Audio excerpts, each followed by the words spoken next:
afternoon and welcome to this week's episode of LevelUp Cyber. My name is Tony Bryan, your host and Executive Director of CyberUp. And today I'm excited to spend the next 30 minutes with Madabuchi Nwanko. I think I got it right? Perfect. Damn. You did. Multiple times, but for the sake of today and so I don't continue to slaughter, we're going to go AB the rest of the show, if that's all right today. So AB, excited to have you. This is the first, we hope, of many conversations with individuals that have gone through the CyberUp program. The idea is we want to highlight the incredible work of our candidates that come through and successfully navigate and find their careers and their kind of forever, we'll call it forever homes, right? For those folks. But before we even jump into it, AB, I'd love to just have you kind of take a second, introduce yourself, how you where you were at before you came to CyberUp and really where you're at today. We'll go there. Awesome. All right, my name is Maduabuchi Nwanko, go by AB. So originally from Houston, Texas, born in Nigeria, but raised in Houston, Texas, and essentially decided to get started with CyberUp. My life changed, got engaged. My current wife and I, we had a child on the way, and we just decided we were kind of done with Houston, and St. Louis was the next place to go to because that's where my wife was from originally. So, November of 2021, we found ourselves in St. Louis. And I didn't know exactly what my next move was going to be because my original degree was a bachelor's in biology. So I was in the medical field, and I decided to try my hand at construction, at Tough Enough Construction. Local company owned by a family friend, my wife's family friend, and I was afraid of heights.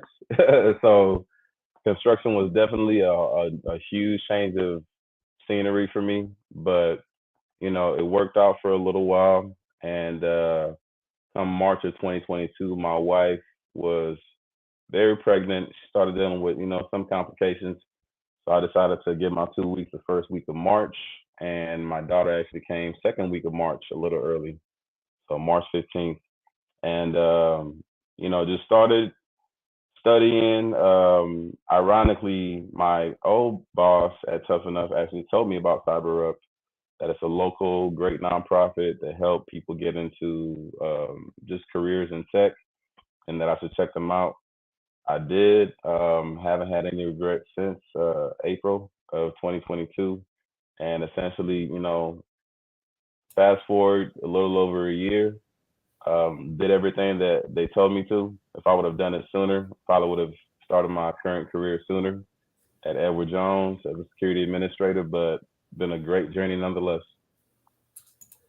So I think what's an interesting journey for context and perspective for everybody is, we have two versions of our pre-apprenticeship program, our Level Up training. So there is a self-paced, right, and there is an instructor-led, and both are great.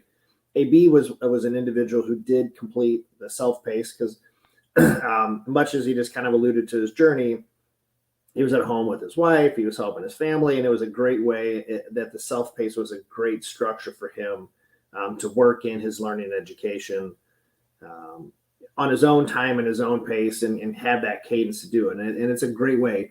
As we were prepping for today's conversation, we've made a lot of improvements on that self-paced version of where we're at, a year and a half ago, which is exciting, but it is a great way for an individual who's a working professional or has other things going on in life, taking care of a loved one, parent, or whatever, sick parent, or whatever it may be, that you have the ability to still gain skills on your own time and to make that career transition. What I will say, and we'll transition this into a question, is that's a really hard thing to do, right? One more quick ramble. There's a lot of great resources online, right? Between IT fundamentals for free and A+, where you can really go out onto YouTubes and Reddits of the world and get a lot of this content. Ours just happens to be packaged in a really nice bow and gives you a step-by-step sequential order. But somebody could go on their own and maybe find that same sequence, and to do their own. Now, that's not saying don't come to CyberUp by any means, but the core of either you come to ours or go find your own really are the same, right? So I'm sure there were times that it was tough and it was hard. What were things in this scenario that kind of kept you going and pushed you through, this self-paced learning? What motivated you to say it's a Monday morning, the weather's gorgeous, I want to go golf or something, right? Like, what did you use as motivation to not go do that and to focus on the curriculum and learning at hand? I mean, to be honest, it's like, what is my why? And my why is providing a better life for my family, myself, and then just being able to spend more time with my family. So, that was actually kind of just my biggest motivation is controlling more of my time. So, like you alluded to, I was working full time as well. I was actually at a help desk while studying, while taking care of my family, while doing everything. So I think I was just very centered around my core beliefs as to why, I wake up and do it.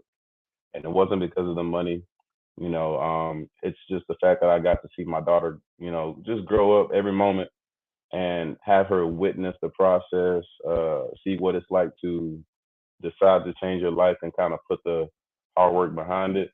And then to add on to that, just a great support system at CyberUp. My instructor, Kiana, man, she was always emailing me.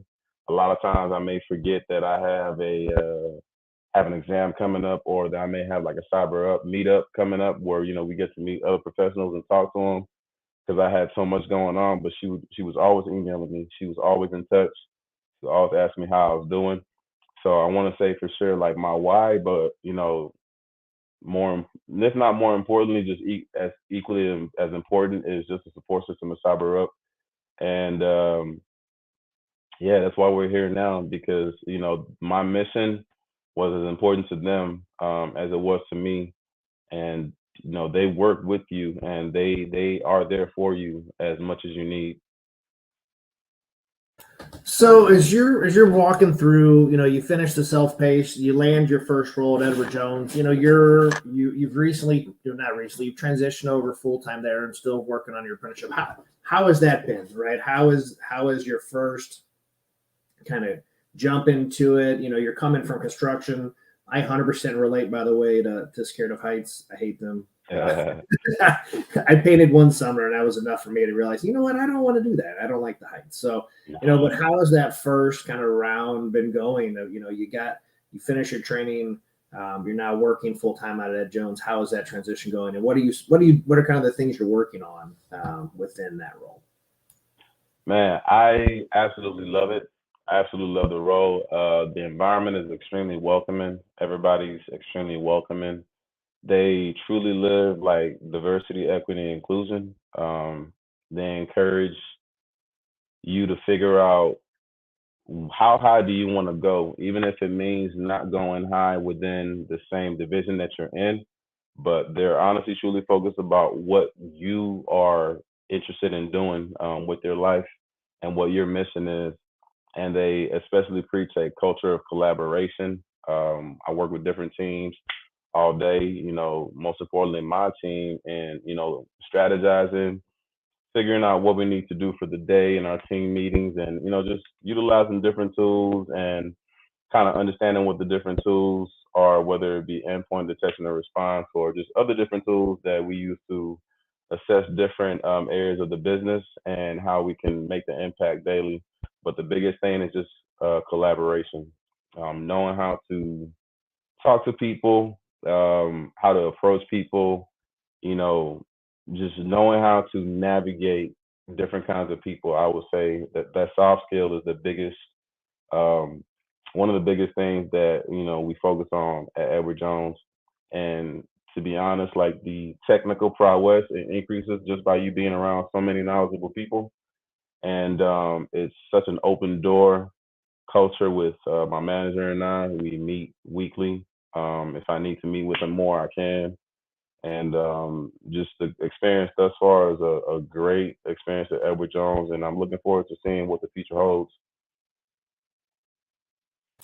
So as you look, you look back and reflect on kind of your start of this journey, right? Like you had some folks kind of nudge and push you into it. And, there was a moment in time where you jumped over that ledge, right? That said, okay, I want to go and commit to do this. I'm sure there are a lot of folks that are out there that, are in a spot that they're currently, in a role or job they're not really that happy with right now. And they're thinking, man, I'd like something better. I'd like to, gain a skill or figure out a new thing. Because I was scrolling through LinkedIn yesterday, and this conversation came up a lot, right, around career transitioners. How do you make that leap from one thing to another in a quick pace?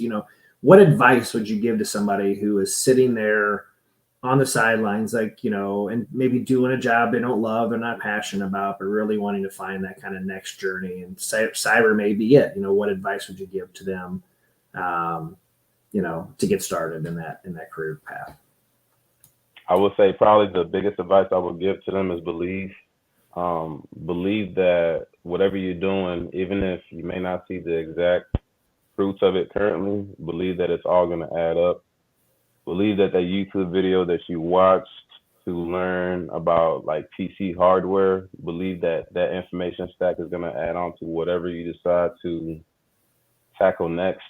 Believe that the late night study sessions after work, that it's all going to equal out to you passing all your certifications on the first try. And if it's not the first try, however much time it takes you, believe that you can.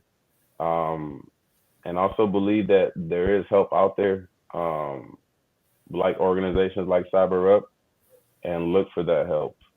Do your research, take it seriously, work towards it as if it can become a reality, because it really can. The self-belief, though, nobody can instill that in you. And that's something that you probably have to spend time with and write down. Why do you want to do this? And, why do you believe you can do it? Because you can. Whether or not you believe you can or whether or not you believe you can't, you're right. So why not believe you can? I think there's one part of your journey that I think a lot of folks will sleep on, right? You alluded to the idea of doing some help desk stuff, right? And yeah, help desk it's a great first role that you get to learn so many different things, specifically to different organizations, and just the ins and outs and the technology stacks and things, right? Like how much do you think that has influenced or helped your kind of current role, the foundational knowledge you got from that help desk role? Has that played a big part in some of your success, you think, today? I think so. It has immensely.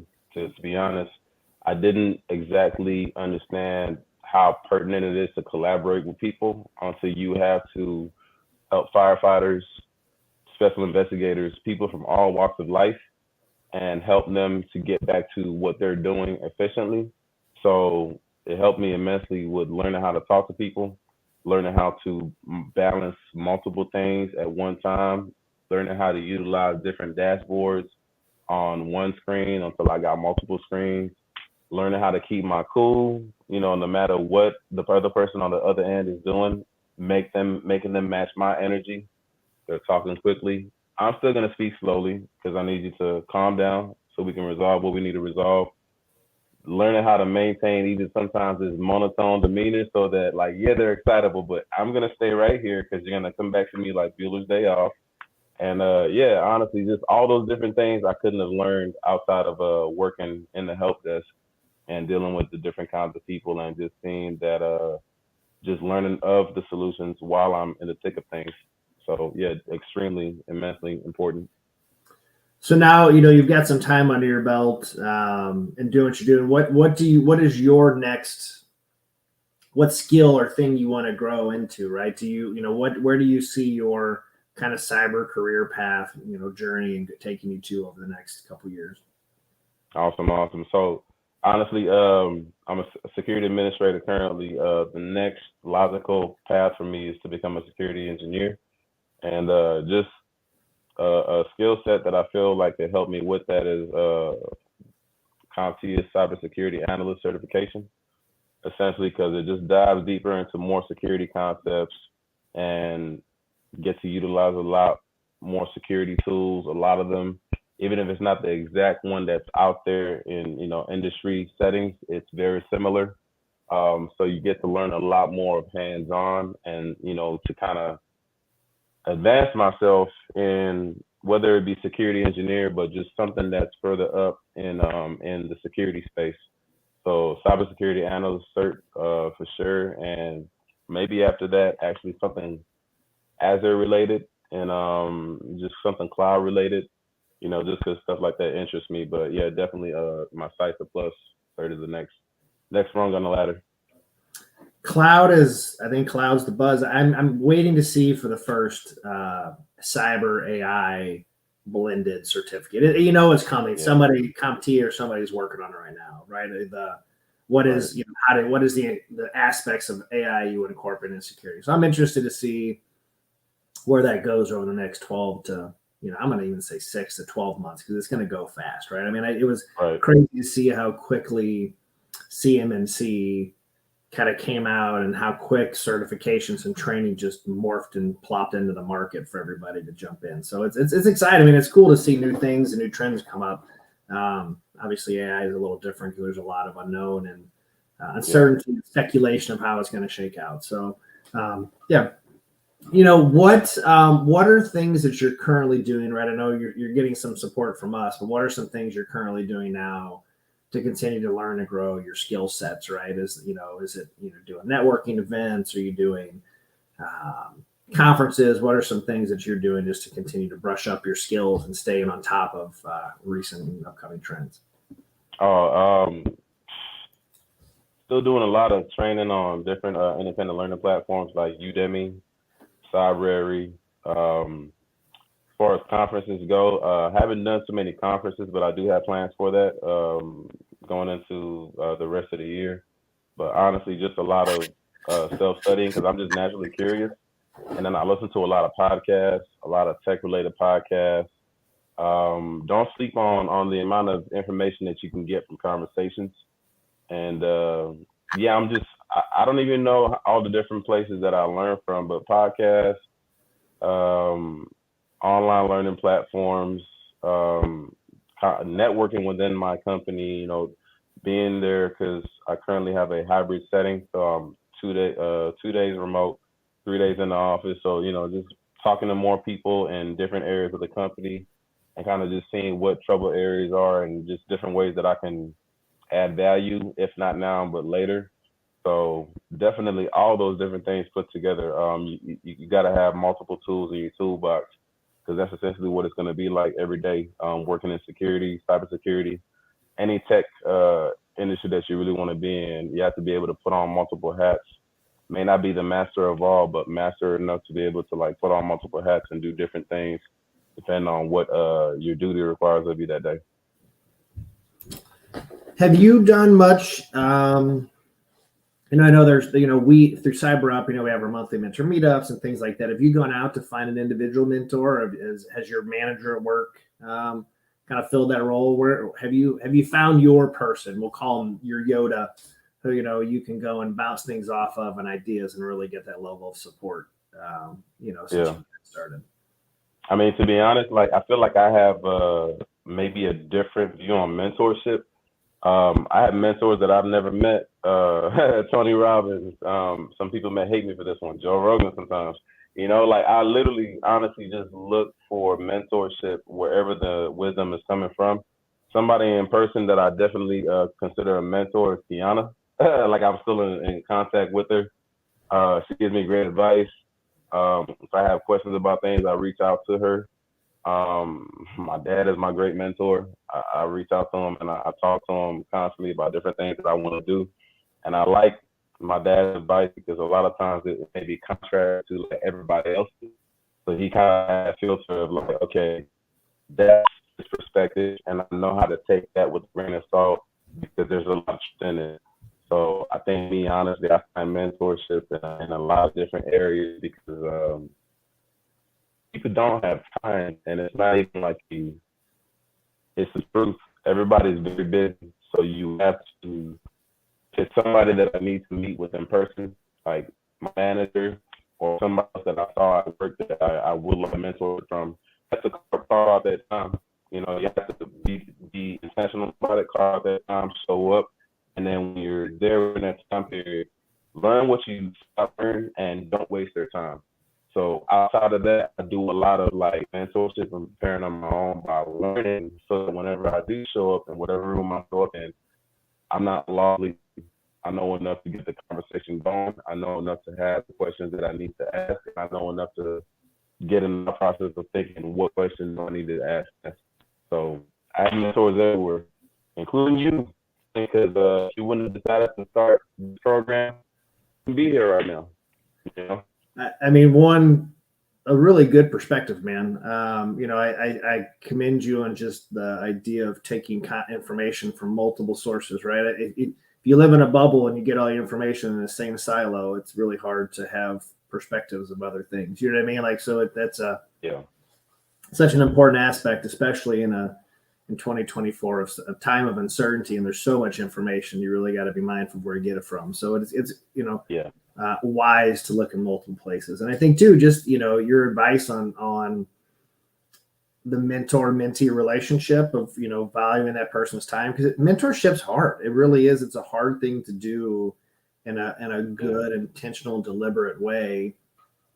And I think far too often it really sits on the mentor kind of shoes, and that's really opposite. The mentee should drive that relationship much more than the mentor, because you're really kind of you're leveraging that person's time and skills, in a different way. So man, that's I don't think I could have said mentor and advice any better than you just packaged that for folks, and I also just think of finding trusted consigliers along the way. I've got a few, right, that I know that if I've got something in fundraising, or I've got something in operations or financials, that I can turn to that person pretty quick, and they're going to give me a good, solid answer and response. Right, they're my trusted advisors that I've put in time and energy into both ways. Right, I've helped them, they've helped me, and there's a level of mutual respect. And so the more people you can find and aggregate throughout your life to do that, really, it's going to set you apart and really set you up for success down the road. Plus, that person's going to think about you. You know what I mean? Like it's something I can't, relay more. If the more people you get invested into your career and your professional development, and I think just your journey, the better off you're going to be in the end of the day, because they're going to help you and be thinking about you as often as you think about yourself. So it's hard to find those, but they are out there. As you look, where do you think you want to try to be? We'll say 5-10 years down we'll say 5-10 years down the road, right? You're do you have aspirations to go on to be a chief information security officer? Do you think you want to stick more kind of individual contributor and more hacker technical prowess, right? Because there's different strokes for everybody. What do you think your kind of next long-term trajectory looks like for you?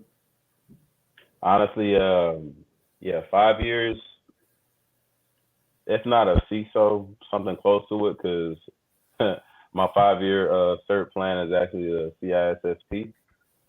So even if I'm not in that kind of supervisory capacity, just something more so dealing with security policy and the design of security policy, the administration of security policy. So kind of taking like an even higher up overview of it. So that's where I see myself now. Whether I'm working with a firm or independent with my own business, not sure about that.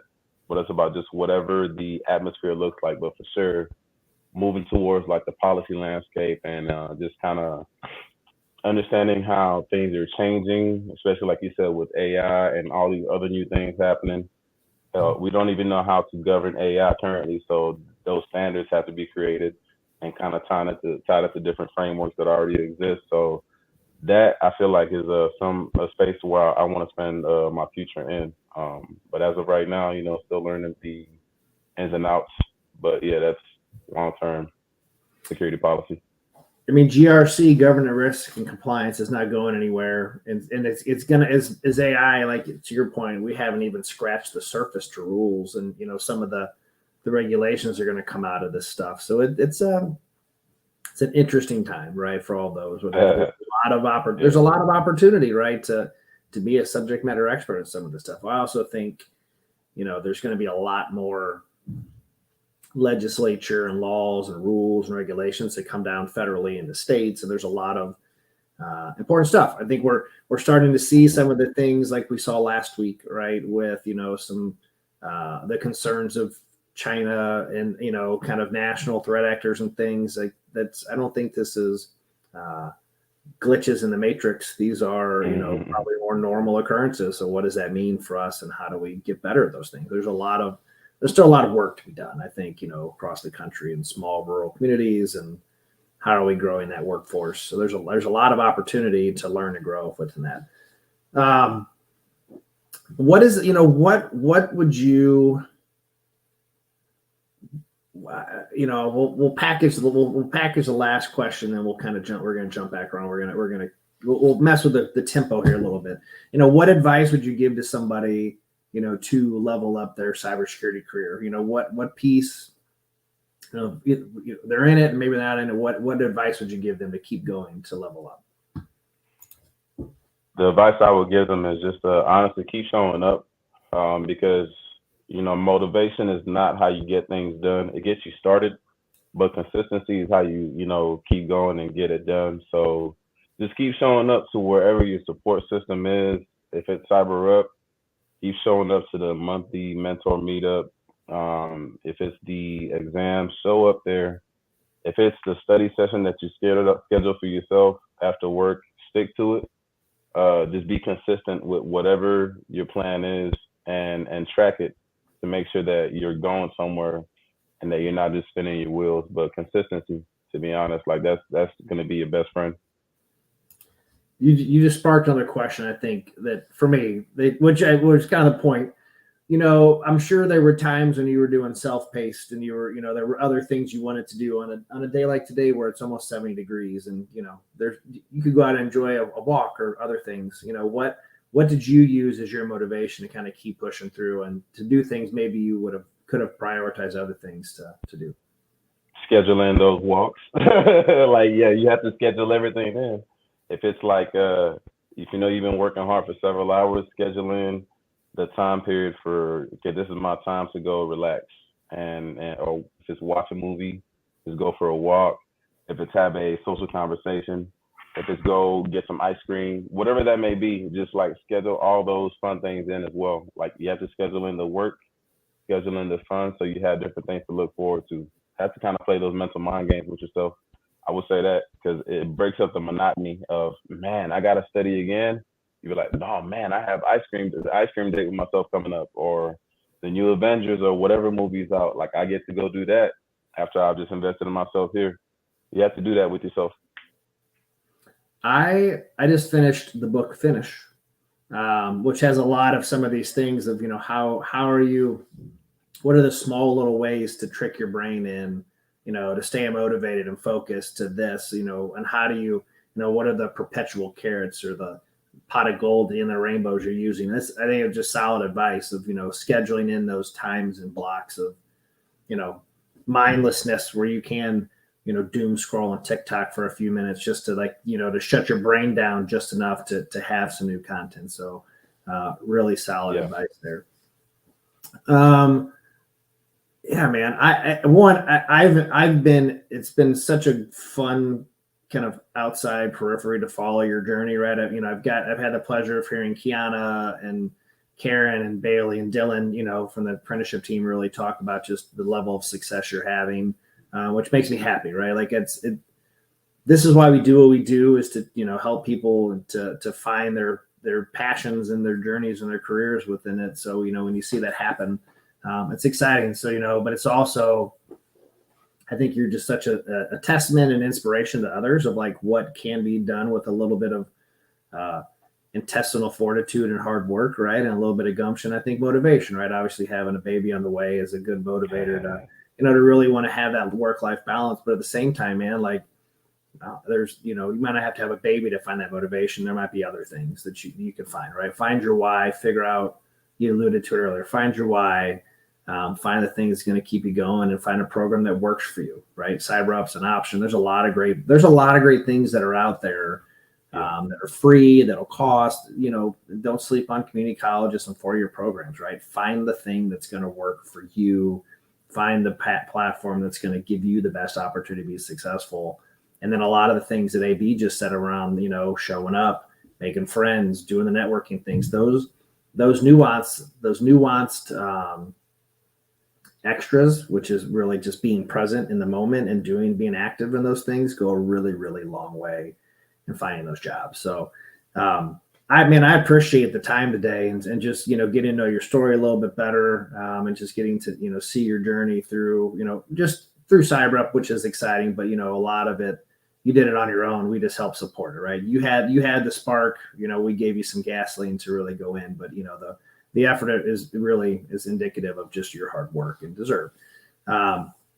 So excited to share this with you, your journey. I'd encourage you if you have questions, I'm sure AB would be happy to connect with you on LinkedIn, and answer any things that may be there, of just, of advice to give, and if you've got questions, reach out to him or reach out to us. We're always happy to have a conversation. We have some great guests coming up in the next couple of weeks. I'm really excited about, we've got Zach Lewis. We're going to talk a little about cybersecurity and higher education. He's a CISO at a college, right? So it's a very different, like, I think, we talked about the Ed Jones and large corporations for some of these CISOs, and there's a different world when you're talking about, a CISO at a college level. We used to do a lot of stuff out of McKendree, and Gio was the guy that ran their IT department. Every time, and I never really thought about it, but the new Call of Duty would drop or a new video game would drop, dude, it would crush their internet for the week, right? Because everybody was downloading the game and all these little nuances of just kind of collegiate networks and infrastructure where you're providing this for, thousands upon thousands of kids. My daughter's at the University of Oregon. It's 50,000 students, how do you protect 50,000 BYOD devices for a college? You know what I mean? You're going to have an unintentional denial of service. So I'm excited to talk with Zach. And then we've got Allison McCutcheon should be coming in. We're going to talk a little bit on HR perspective, and just what from an HR hiring manager and what are they seeing in trends. And then we're going to jump into some skills. So we've got a really good slate of kind of guests next couple of weeks. AB is just a kickoff of this for everybody. So, man, I appreciate the time today. I'm excited to follow your journey for the rest. And I appreciate everybody for tuning in. Appreciate you. I'll take care. Thank you, Tony.